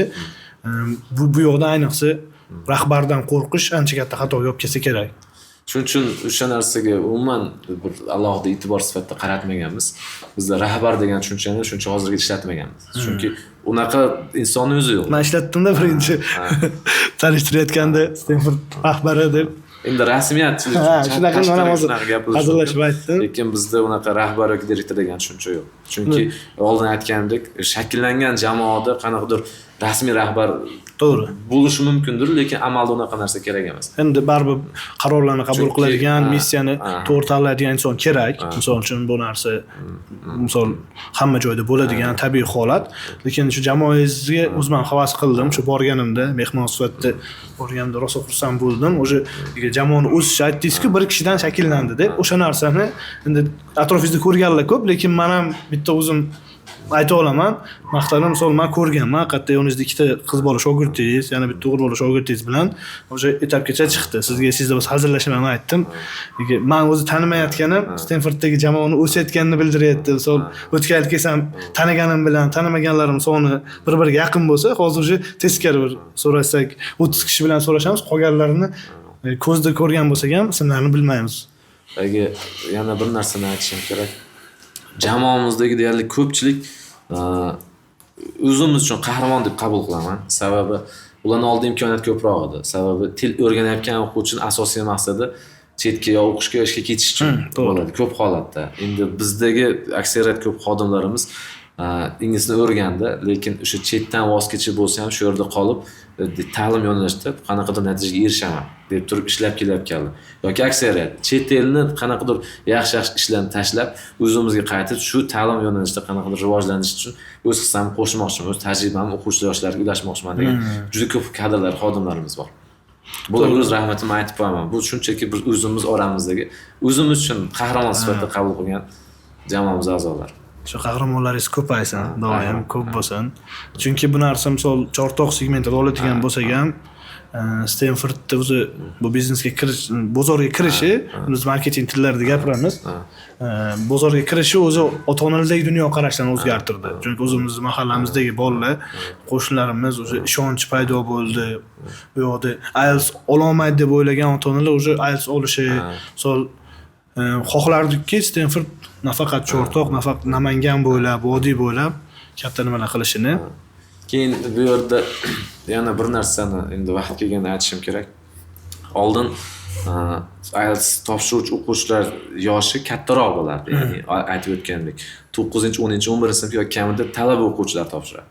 Endi hozir IELTS topshirish o'quvchilarning yoshi ancha keskin kamaygan. Bizda bo'lyapti, 5-sinfda IELTS etapda o'qiyotgan o'quvchilar bor. 6-sinfda IELTS olgan o'quvchilar bor. 6-sinfda IELTS olgan? Aha. U yosh to'g'ri keladimi? U IELTSda yosh chegarasi qo'yilmagan. Registratsiya qilsa bo'ldi, IELTS topshirishi mumkin. Endi bu yerda ota-onalarga murojaatim shunaqa bo'lardi. IELTS imtihoni asli yoshlar uchun belgilanmagan, chunki unda belgilanadigan, ko'tariladigan mavzu ham kattalar uchun. O'smirlarni mavzuga o'ylantiradigan mavzu. Endi farzandingiz shu yo'nalishda o'qiyapti, shu bosqichga yetib bordi, bu juda katta natija. Masalan uchun 5-6-sinfda 6.5 olish juda katta yutuq. 5-sinfda. 5-6-sinfda. Hozir podkast tugatib o'rganib kelib ketdi. Ikkinchisiga, 10-sinfga boshlashim ingliz tilini. Unaqa farzand salohiyati juda ham yuqori. Buning uchun ota-onaning ham o'rni juda ham katta, chunki erta yoshdan berishyapti. O'zi 1-2-sinfdan ingliz o'rganishga olib kelgan ota-ona juda ham ko'p. O'sha bu dunyo qarashi o'zgarganini bildiradi. Til o'rganishga, shu bolalarni o'qitishga bo'lgan ota-ona tomonidan juda katta o'zgarish deb qabul qilsa. O'sha boyagi qahramonlar haqiqatda qahramonlik ko'rsatyapti. Bu majoziy ma'no emas, haqiqatda ham odamlarning fikrini. Chunki insonni pul bilib o'zgartirsa bo'ladi yoki insonni xarobada yashasa zo'r gasinsiga qo'yib o'zgartirsa bo'ladi, lekin dunyo qarashini, fikrlashini o'zgartirish bu oson narsa emas, uni yuki og'ir. Bu yerda tendensiya ham o'zgardi. Oldin ayta olamiz bemalol. O'qib kim bo'lardi degan qanaqadir gap bo'lardi-da. Endi hozir aksincha, o'qimasang kim bo'lasan degan narsa bo'ladi. Agar bu tendensiya paydo bo'ladi. Shuning uchun hamma deyarli o'qishga o'zini tashlayapti, harakat qilyapti. Ya'ni bu yerda yana bitta tomoni bor. Ko'pchilik o'qishga tashlayapti-da, lekin natija hammada ham bo'lavermayapti. Endi natija, yana ham natijali samaradorlikni oshirish uchun bevosita ham o'qituvchi, ham ota-ona, ya'ni ham maktab uchalasi birgalikda ishlasa, bolada yana ham o'sish yuqoriroq bo'lishi mumkin. Chunki bizda ko'ramiz, kursga berdim, to'lov qilyapmanki, o'qitishga majbursan, o'qitishga majbursan deb ba'zidagi negativ munosabatlar ham bo'ladi. Lekin bu narsa aksariyat holatlarda noto'g'ri, chunki to'g'ri biz to'lov hisobiga o'qitamiz farzandlarni. Lekin ikkinchi tomondan ota-ona ham bu yerda qanaqadir bosimlarga tayyor turish kerak, bolani yaxshi natija qilish uchun. Chunki kurs hech qachon bir qanot ucha olmaydi. Ya'ni bir qanot o'qituvchi bo'lsa, bir qanot ota-ona bo'ladi. Demak, hali sizlar uchraydigan o'quvchilar ko'p bo'ladi, xudo xolisa. Shu kelajak haqida o'zimiz gapirdik. Stanfordda yaqin 4 yilligida qanaqa ko'rasiz? Hamma o'zining planida bo'ladi-ku, 5 yillik, 4 yillik. Keyingi 4 yillikda biz hozirgi kunimiz ham o'tgan yili qanaqadir orzuyimizdagi kunda. Endi ayta olamiz, hozirgi qilayotgan ishlarimizni yanada yaxshilash. Sababi odam, men o'zim perfeksionistman. Qanaqa doim mukammallikka harakat qilaman qilayotgan ishimizda. Shuning uchun hozirgi qilayotgan sharoitlarimiz bundan yaxshilash. Endi o'qitish tizimimizni bundan-da yana ham yaxshi nuqtaga olib chiqish. Keyingi 4-5 yillikda filiallarimiz sonini bir kamida 2-3 taga ko'paytirish. Keyin o'zi rejamiz ham bor. 2026-yilga o'zimizni xususiy o'quv maktabimizni ham ochmoqchimiz. Bu haqida hech qayerda gapirilmagan. Yo'q, hech qayerda gapirilmagan. Biz podkastda birinchi sonda jarayoni ham ketayotgan. Xudo xolasa, 2025-2026 o'quv yiliga boshlash rejasida turibmiz. Maktab, xususiy maktab. Ham alohida o'quv markaz endi boshqa o'quv markazidan, o'zimiz ochgan o'quv markazidan farqli bo'ladi. U yerda katta kompleks bo'ladi. O'sha o'quvchi uchun hamma sharoit yaratib beriladi. Hozir ham o'quv markazida sharoitlar yetarli. Lekin o'quv markazida haqiqiy bir ingliz, Angliya yoki Amerika muhitini o'sha joyda bir shakllantirib bermoqchimiz o'quvchi. Hozir bola motivatsiya topolmaganda kirsa motivatsiya paydo bo'ladi. Bu yerda alohida ularni shu motivatsiyasi tushib ketganda ular bilan ishlaydigan alohida psixologlar ham ishlaydi. O'quv markazi o'zida. Hali birorta o'quv markazi bunaqa jarayon amalga oshirilmagan. O'zi mana o'quv haqida gapirganingizda o'zi xulosalasak ham Stanford qadriyatlarini sekin bilib olsa bo'ladi. Endi siz ochiqchalashga doim yopiq bo'lasiz.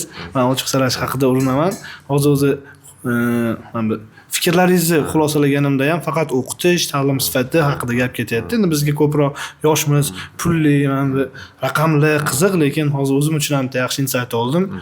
Umumiy holatda ishni yaxshi ko'rib, agar ish tomonga, ish haqida ko'proq o'ylansa, mablag' masalalari o'zi sekin-sekin yopilib, qahramon deganingizda haqiqatda bitta o'ylaylik, bitta bola deylik 7,5 yil solgan 10 ta odamni o'qitsa, 10 ta odam misol uchun dunyoqarashi o'zgarib 10 ta joyda bitta kasb topsa, uni bolalari o'sha misol 10 karra bo'lib o'sib, bitta bolani o'zi qiymati jamiyatga berayotgan qiymat oshar ekanda. Demak, jamiyatga qiymat berish haqida ko'proq o'ylash tadbirkorlikda katta narsa desa bo'lar ekan. Juda ham bu keyin o'quv markazida bolani o'qishini nafaqat o'quv markazi yoki ota-onalar, balki davlat darajasi siyosatga ham olib chiqildi. Sababi mana oxirgi prezidentimiz yoshlar bilan muloqotlarda ham bunga alohida urg'u berdilar. Ya'ni oldin mana Yoshlar ishlari agentligi tomonidan kelajak kasblar loyihasi bo'lardi, vaqtincha to'xtab qolgan. Endi hozir o'sha narsani boshqacha bir dastur bilan e'lon qilishyapti. 2+6, ya'ni bu yerda turli toifaga kiruvchi yoki til o'rganmoqchi bo'lgan o'quvchilar 2 oy o'qiydi. 2 oy o'qigandan keyin o'sha markazda o'qish davom ettirishga bir ishonch hosil qiladigan bo'lsa, qolgan 6 oyini o'zi davlat tomonidan qoplab beriladi. Davlat xususiy sektorga pul tashlab beradi. Xususiy sektor, o'quv markaz bizni balansimizga pul tashlab beradi. Bu o'zi davlat tomonidan ham o'sha yoshlarni til o'rgansin, kelajak kasbini o'rgansin degan bir alohida bir e'tirof sifatida qabul qilsam. O'zi bu global birlashib bo'lmoqda. Endi keyingisi grant olishda ham. O'zi grant tasavvur qiling, grant olib bola chet elda o'qiydigan bo'lsa, o'zi uchun foyda bo'ladi. Endi qaytib kelib bu yerda o'rgangan bilimdan, tajribasini o'zini atrofdagi yoshlarga yoki kimlargadir ulatsa, u jamiyat uchun foyda bo'ladi. Endi shunga davlat yana bitta imkoniyat yaratib berdi davlatimiz rahbari tomonidan. O'sha grant yutgan turli o'quvchilar qaytib keladigan bo'lsa, o'zidan doimiy ish bilan ta'minlanish u tabiiy holatda. Ikkinchisi, ularni uy olish uchun 800 million miqdorda subsidiya ajratib beriladi. Ularni o'zi bu yerga kelib qaytib uy olishlari uchun. U shunchaki tekinga. Yosh oila bo'lsa, qulay. Keyin yana bitta shu grantga ham to'xtaladigan bo'lsak, statistika shunchaki Namangan bo'yicha statistika qilib ko'rdim. Chortoqda til o'rganishga bo'lgan ishtiyoq juda ham yuqori. Nafaqat til, balki o'qishga bo'lgan. Chunki ko'p grant yutgan o'quvchilar asosan Namangan miqyosida olinadigan bo'lsa, Chortoq tumani juda ham ko'pchilik tashkil qilgan. Boshqa rayonlarga nisbatan. Chunki o'rtacha biz o'zimiz o'quv markazimizda ham yiliga hech bo'lmasa 10-15 ta o'quvchi turli grant yutib chetlarga ketadi. Top universitetlarga. Top universitetlarga. Biz Garvard o'qiyotgan o'quvchilarimiz bor. Bundan tashqari Amerikada grant yutib o'qiyotgan 4 nafar o'quvchimiz bor bundan tashqari. O'sha o'quvchilar bu yoqqa kelganda kelib o'quvchilarga motivatsiya beradi. Shunaqa, ularning qadriyati ham xudo xolos qaytib kelib, o'sha Chortoqda, shu markazimizda ishlab, o'sha o'zini bir atrofdagi yoshlarga o'zining tajribasini o'ylashib, ularni ham qanaqadir yo'lini topishga o'zlarining hissalarini qo'shib. Zo'r agar Amerikadan qaytib kelsa, haqiqatda Stanfordda qilingan qadriyatlar. Hozir shunda ayta olamiz, o'zi chetda o'qib bu yerga qaytib kelib ishlayotgan 15-20 ga yaqin o'qituvchimiz bor. Chetda o'qib ishlab ko'rgan, ishlab, yana qaytib shu yerda ishlab keldi. Demak, ularda ham moddiy tomondan ham chet elda nimasi bor-da. Endi ikkinchi tomoni, bu yerda ham misol uchun hozir shunaqa tendensiya paydo bo'ldi. O'zbekistonda ham o'sha pul topish imkoniyati paydo bo'lyapti. Misol uchun chetda qiynalib o'sha pul topish mumkin, halovat yoki boshqa narsani yo'qotib. Oilangiz yoningizda bo'lmaydi, turli stresslar bo'ladi. Endi bu yerda oilangiz yonida turib, hamma sharoitlar qulay holatda o'sha pul topish imkoniyati ham paydo bo'ldi O'zbekistonda. O'zbekistonga kelishyapti-ku, Xitoyliklar mana shu shunaqa deyishyapti. Menimcha keyingi shu rivojlanishga ketiladigan bo'lsa, keyingi 5 yil o'yilda o'zi ko'p davlatlar O'zbekistonga kirishga harakat qiladi, ishchi sifatida. Ishchi sifatida o'sha. Chunki rivojlanyapti, o'syapti. Bularga sizlar qattiq ta'sir qilyapsizlar. Xudo xolasa. Endi tadbirkorlik haqida o'zimiz fikrlaringizda bo'lishsangiz, misol bir savol bor edi. Tadbirkorlikda etap bo'ladi baribir. Hammada misol uchun pika bo'ladi deydi, ko'cha tilida. O'sha qachon o'zingizda pik his qildingiz-u, yo'qotib qo'ydingiz. O'shanaqa payt nima qildingiz? Endi bo'lganmisizda bilmayman. Ko'pchilikda bo'ladi. Misol uchun o'zi ko'rmagan, o'zi ushlamagan pul ushlab ko'rsa, endi ochiqcha nima qilsak yaxshi, misol deylik, qanaqadir pikka chiqdi, o'sha to'xtadi. Keyin nimadir sabab bo'lib tushunib yetib yana yo'lda davom etish uchun. Misol shunaqaga hozir ko'payib ketgan-ku, bitta jentr olgandan keyin dunyoni ishini qilganga o'xshab yurishadi, lekin u odamni ko'rsangiz ko'p ish qila oladi deb o'ylaysizda. To'xtab qolganligi, o'sha pikida qotib qolganligi boshqa plankaga chiqish uchun. Ayniqsa menda bunaqa narsa bo'lmadi, balki nuqtaga chiqmagandir o'zi. Sababi bo'lmasligining ham sababi bor, chunki bizda o'zi bitta proyekt bitishiga ikkinchi proyekt tayyor turadi. O'zidan bu to'xtalishga imkoniyat bermaydi. Chunki oldingizga qo'ygan maqsadingiz albatta etap ketar ekan, siz o'sha nuqtada to'xtayman deb ayta olmaysiz. To'xtatishga imkoniyat bermaydi o'sha loyihangiz. Endi keyingilarda, misol uchun o'sha planka yoki oldiga qo'ygan rejani kattaroq qo'yish kerak. Misol uchun ko'pchilik agar shunchaki o'zi belgilangan summani reja qilgan, oldin o'sha summaga topyapti. Bo'ldi, men nuqtam shu ekan deyish mumkin, lekin yo'q, o'sha nuqtani yana ham kengroq yoki yana ham kattaroq nuqtaga olib chiqish mumkin. Buning uchun o'sha qilayotgan ishlarga urg'u e'tibor bersin. Jamoa shakllantirsin, o'shani rivojlantirsin. Misol uchun bugun agar 10 ta mahsulot chiqarilayotgan bo'lsa yoki o'quvchi sifatida bugun 10 ta o'quvchi o'qitilayotgan bo'lsa, uni 20 taga, 30 taga, 50 taga olib chiqish o'ylansin. O'zi ta'lim sohasida juda ham qilinmagan shu juda ko'p. O'sha yo'nalishni ham ta'lim sohasida qanaqadir tadbirkorlik qilayotgan bo'lsa, ta'lim sohasini rivojlantirishga harakat qilsin. O'zidan yana bitta tomoni moddiyatda maqsad qilgan odam maqsadga yeta olmaydi. Endi undan ko'ra o'sha yo'nalish tanlab turib, siz o'shani rivojlantirar ekansiz, o'shani bir yaxshiroq natijaga harakat qilib intilar ekansiz, o'zidan pul kelaveradi. Pulni shunchaki boyish ikkinchi vosita deb qaramaslik kerak. Undan ko'ra siz yo'nalish o'zgartirib, o'sha yo'nalishdagi muammolarni hal qilib, o'sha yo'nalishni rivojlantirishga harakat qilavering, o'zi moddiyatda muammo bo'lmaydi. Endi ta'lim sohasida kirayotganda o'sha menimcha filtr bo'lsa kerak, pul deb kirganlar bozordan chiqib ketadi. Bo'ladi. Chunki ta'lim juda nozik masala. Boya aytgandek reklamalarda o'sha faqat birovga ziyon berib aytcha olishimiz mumkin. Ta'lim boshqa yo'nalishlarga nisbatan qaraladigan bo'lsa juda nozik masala. Buni nafaqat o'quv markaz qilayotganlarda yoki o'sha yo'nalishga kirgan o'qituvchi bo'lib kirayotganlarda ham juda katta muammo. Misol uchun ingliz tilini o'rganib repetitorlik qilib shuncha pul topaman degan odam ko'pini ko'rganmiz. Unaqa pul topisha olmaydi. Undan ko'ra o'sha yo'nalish mana o'qitish meni hobbim, meni kasbim, men o'qishni yaxshi ko'raman degan odamlarda o'sha yo'nalish o'sha qaysi planga chiqqan vaziyatlarni ko'rganmiz. O'sha tadbirkorlikda ham misol uchun o'quv markazida boyib ketaman, pul topaman deb kirgan tadbirkorlarni rivojlanmagan juda ko'p holat ko'rganmiz. Chunki iloji yo'q. Shu ta'lim unaqa narsani qabul qilmaydi.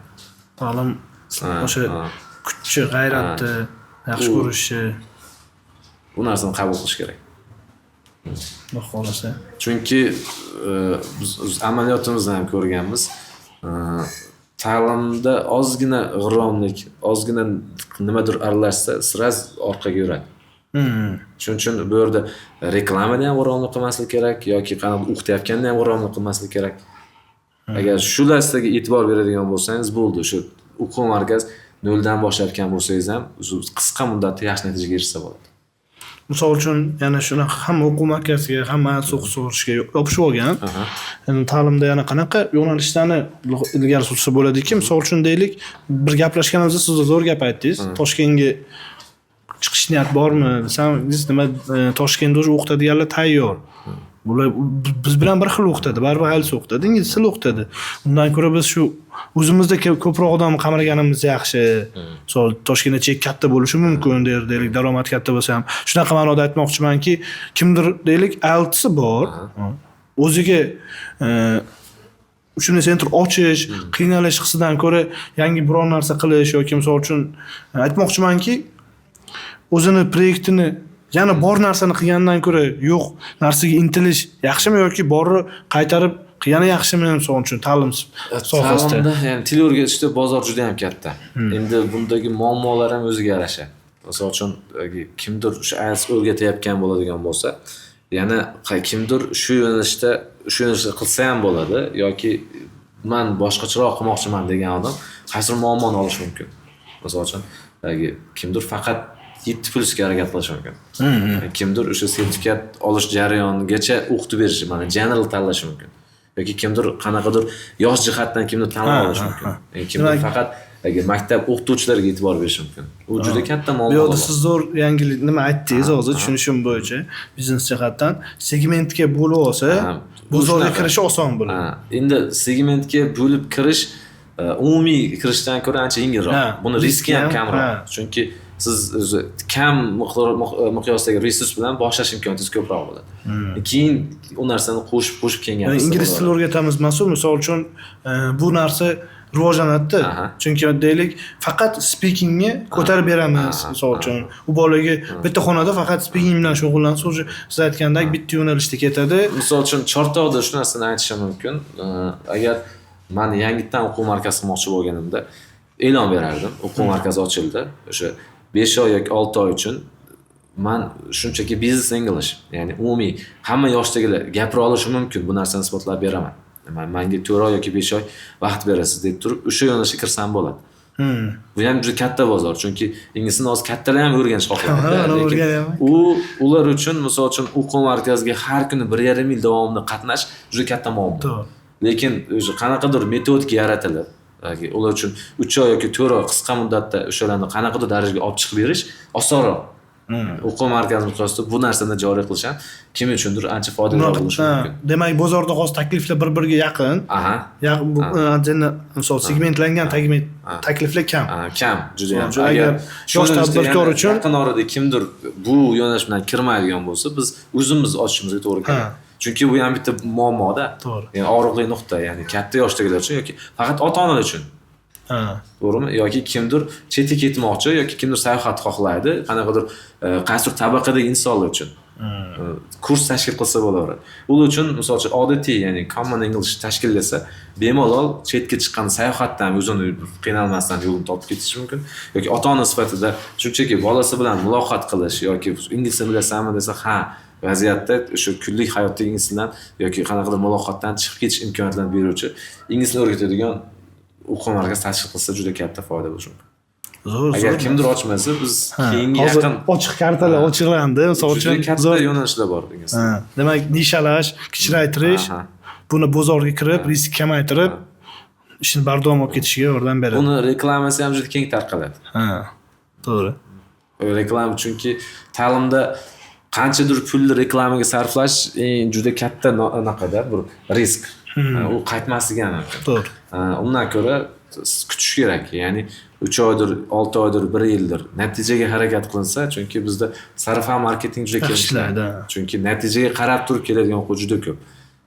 Bitta natija orqali keladigan o'quvchi shunchaki qanaqadir 20-30 marta reklama qilganingizdan ko'ra uni kelish ehtimoli ko'proq bo'ladi. Qolish ehtimoli, qaror qabul qilishi, mijozi LTVsi baland bo'ladi.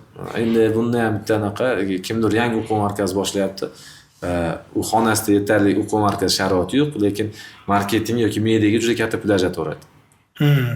U teskari yo'nalish bo'ladi. Undan ko'ra o'sha sharoit o'quv markazi qilish kerak. Qaysi nuqtaga chiqqandan keyin media yoki marketing ishlatsa bo'ladi. To'g'ri, sizlar ham misol uchun Chortoqda birinchidan boshlab, Instagram boshlab qaratgan. Namanganda birinchi desak ham bo'laveradi. Chortoq. Namangandagi nimalarni ko'rmasdan. Misol uchun mediani ahamiyati qanchalik bor? Mediani ahamiyati agar o'quv markazi yangi bo'lsa ahamiyatsiz. Chunki quruqqa yolg'on reklama aralashib qolishi mumkin. Agar o'quv markazi ishlab turgan yoki natijasi bo'ladigan bo'lsa, unda ahamiyatli. Endi biz uchun media reklama emas. Media shunchaki brendga bo'lgan ishonch, brendi borligini ko'rsatish. Xuddi misol axborot markaziga o'xshab ma'lumotlar berib, bu yerda har bitta qilinayotgan ishlarni sekin-sekin o'zimizning o'quvchilarga, ularning ota-onasiga ko'rsatib borish xolos.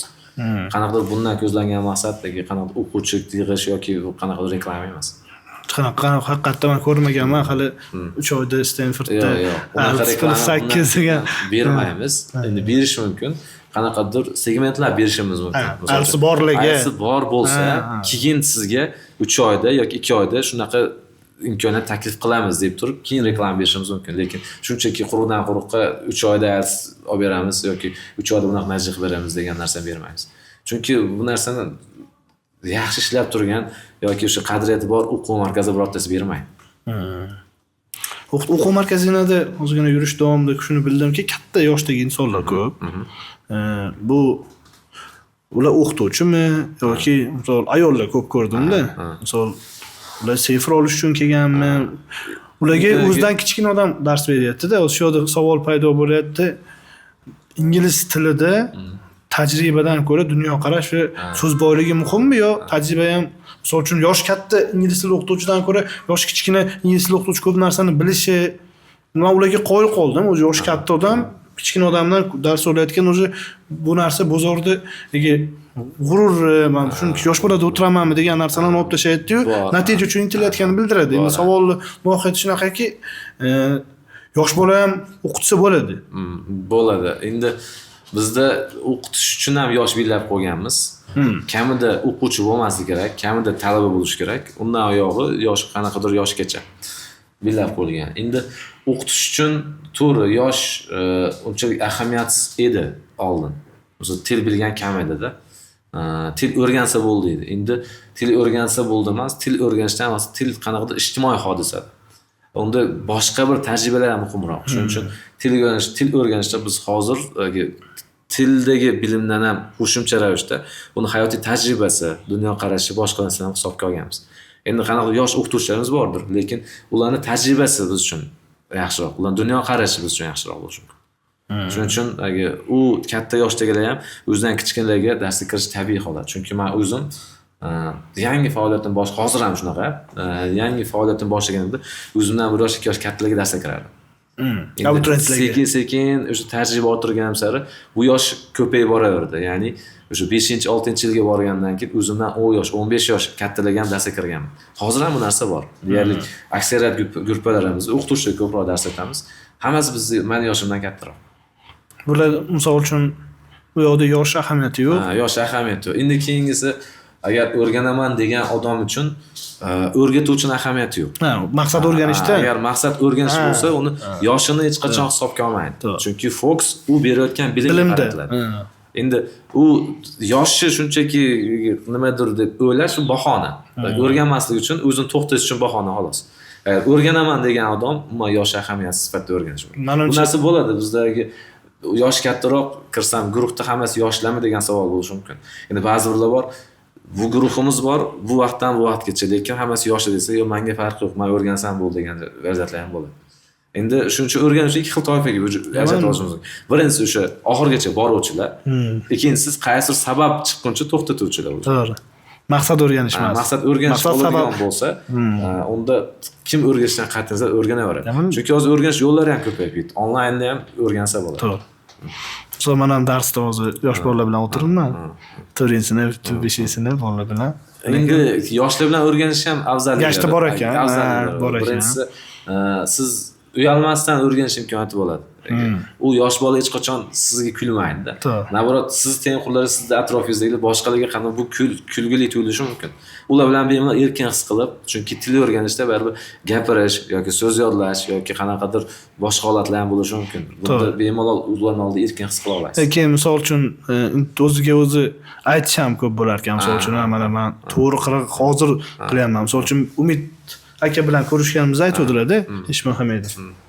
Sen 25 yosh bo'lmaysan qayta deydilar. Men gap kulgili tuyuldi. Endi 27 ga chiqib bo'ldik. Misol uchun u haqiqatda u bola 10 yoshda boshlagan bo'lsa, 10 yoshda qanchadir darajada ingliz tilini biladi. Endi men 27 yosh bo'ladigan bo'lsam, 27 yosh qaytib bo'lmayman-da. O'sha hozir o'rganadigan paytim. Misol uchun u bola bilan aslida bizni pozitsiyamiz, yoshimiz raqamlarda farq qilishi mumkin, lekin o'rganish maqsad. Umumiy holat aytmoqchimanki, inson haqiqatda bugun o'rgansa, u bolalardek o'zimni his qilib o'rganyapman. O'shanaqaynidek hazil-huzul qilib. Endi yoshlar bilan o'rganish ham motivatsiya bo'lishi mumkin, ham demotivatsiya bo'lishi mumkin-da. Ya'ni motivatsiyasi nimasi bo'lishi mumkin. Yoshlardan uyalib ham ularning oldida shunaqashim kerak, vazifa qilib borishim kerak, dars qoldirmasligim kerak degan qanaqadir mas'uliyat yuklaydi. Endi o'zingiz tengqur undan kattalar bilan o'rganish endi bo'laveradi degan narsani keltirib chiqarish mumkin. Lekin menda misol uchun shu yoshda o'rganyapti-ku bular, men ham o'rganishim kerak o'zim yoshimda. Aytmoqchiman, real vaqtda. Deylik, misol kattalar gruppasini kutib 6 oy o'tkazgandan ko'ra, misol, lekin bahona qidirgandan ko'ra, ular bilan o'qigan menimcha yaxshiroq. Xolos endi ko'ramiz, natijaga qarab. to'xtab qolmasa. Eshitishga maza qildim. Rahmat. Bu Stanford uchun ham, xodimlar uchun ham, o'quvchilar uchun ham, ayniqsa ota-onalar uchun ham juda manfaatli bo'ldi. Ayniqsa ta'lim yo'nalishida biznes boshlamoqchi bo'lganlarga o'zingiz tajribadan katta narsa berdingiz. Sizda xulosalar qanaqa? Yoqdimi sizga podkast? Podkast yoqdi, to'g'risi. Bu narsa albatta aytaman, bardavom bo'ladi. Bundan keyingi ko'rsatuv ishtirokchilari ham chiqishadi. Endi bugungi ko'rsatuv bo'yicha fikrlarim, bunda aytilgan fikrlar hamma shaxsiy fikrlar, o'zim tajribamdan kelib chiqib gapirgan fikrlar. Buni nisbiy deb qabul qilasizlar. Bu chunki menda ishlagan narsa kimdadir ishlamasligi mumkin. Endi bundan olinadigan xulosa bemalol ham o'zini dunyoqarashi bo'yicha olishi mumkin. Menimcha xulosalar yaxshi bo'ldi. Keling, mamnun qilamiz. Xulosalarni agar yaxshi bo'lsa, yaxshi uzoq yozishsa, o'zlarini fikrlarini, ya'ni qanaqadir Stanford xodimi bo'lishadimi yoki o'quvchi bo'lishadimi, ota-ona bo'lishadimi, samimiy yaxshi fikr yozgan, shu podkastdan nimadir olgan inson shuni yoritib bersa, unga sovg'a beraylik. Ana podkastda o'zi an'anaga aylangan, nima sovg'a bersak bo'ladi. Ya'ni bu yerda eng yaxshi fikr bildirgan, uzoq bildirgan odamga kimgadir mayli berishimiz mumkin. Nima bersak bo'ladi? Nima endi siz tanlaysiz. O'zim yaxshi ko'rgan top 10 ta kitobdan tavsiya qilaman. O'shani berishim mumkin sovg'a sifatida. Demak, do'stlar, o'zingiz uchun nima xulosa olgan bo'lsangiz, samimiy fikringizni yozsangiz, bu keyingi podkastlar uchun ham qo'l keladi. Eng yaxshi uzoqga besta kamlardan eng yaxshi ko'rgan kitoblar to'plamini olishingiz mumkin. Bemalol yozib, fikringizni bemalol bildirishingiz mumkin. Sizga yana bir bor rahmat. Rahmat. Hozir podkastlarimiz bardavom bo'ladi. Rahmat sizga vaqt ajratib kelganingiz uchun. Rahmat. Sizga ham yana bir narsa aytmoqchiman. Bu yo'nalishga oldin tajribangiz bor edi. Podkast yo'nalishiga birinchi marta kirishingiz. Sizga ham keyingi faoliyatlaringizga omad tilaymiz. Bardavom bo'laversin. Mana shu yoshlar uchun, ota-onalar uchun, shu tadbirkorlar uchun qilayotgan yangi loyihangiz bardavom xayrli bo'laversin. Rahmat. Sizga yaxshi kunni ko'rishaylik. Rahmat. Hammaga rahmat. Uzoq yozishni unutmanglar. Kitoblar anchaga foydali bo'lishi mumkin. Rahmat. Rahmat hammaga.